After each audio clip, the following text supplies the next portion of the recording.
have any idea where the N4B is with respect to us? Stand by.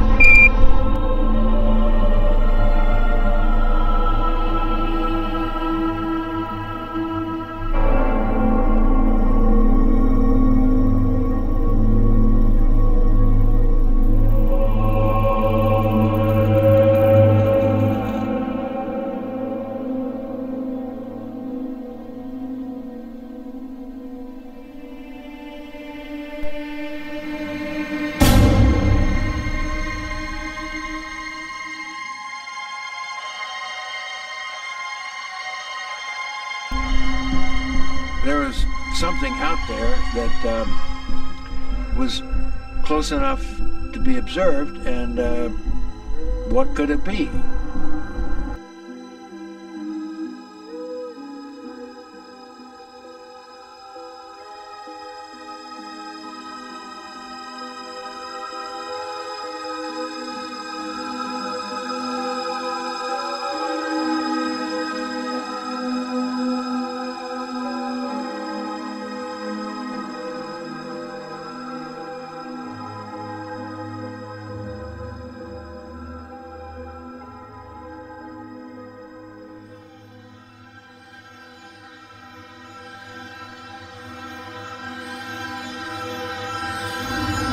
Mike decided he thought he could see it in the telescope, and he was able to do that. And when it was in one position, that it had a series of ellipses.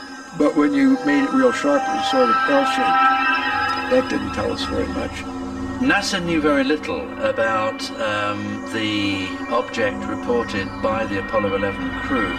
It was obviously an unidentified flying object, but such objects were not uncommon, and the history of even Earth orbit space flights going back over the previous years indicated that several crews saw objects.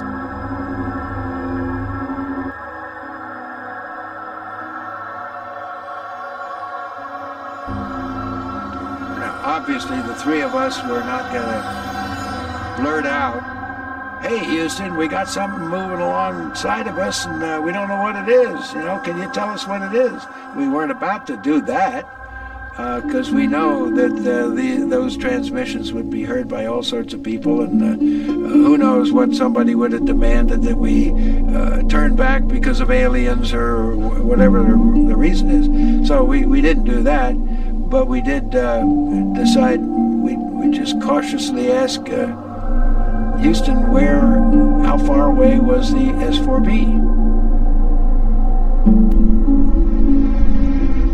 Do you have any idea where the N4B is with respect to us? Stand by.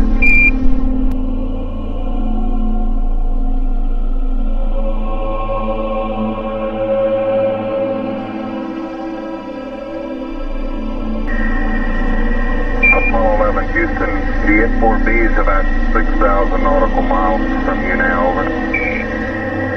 And a few moments later, they came back and said something like it was 6,000 miles away because of the maneuver. So we really didn't think we were looking at something that far away. So we decided that after a while of watching it, it was time to go to sleep and not to talk about it anymore until we came back and debriefing.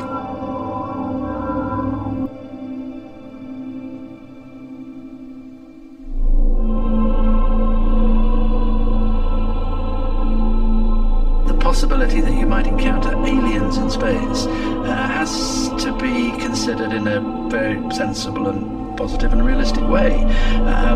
There were a lot of people within the program who went off later and became convinced that UFOs existed, and that led to some concern on NASA's part, where they got the agreement of the crew never to publicly talk about these things for fear of ridicule.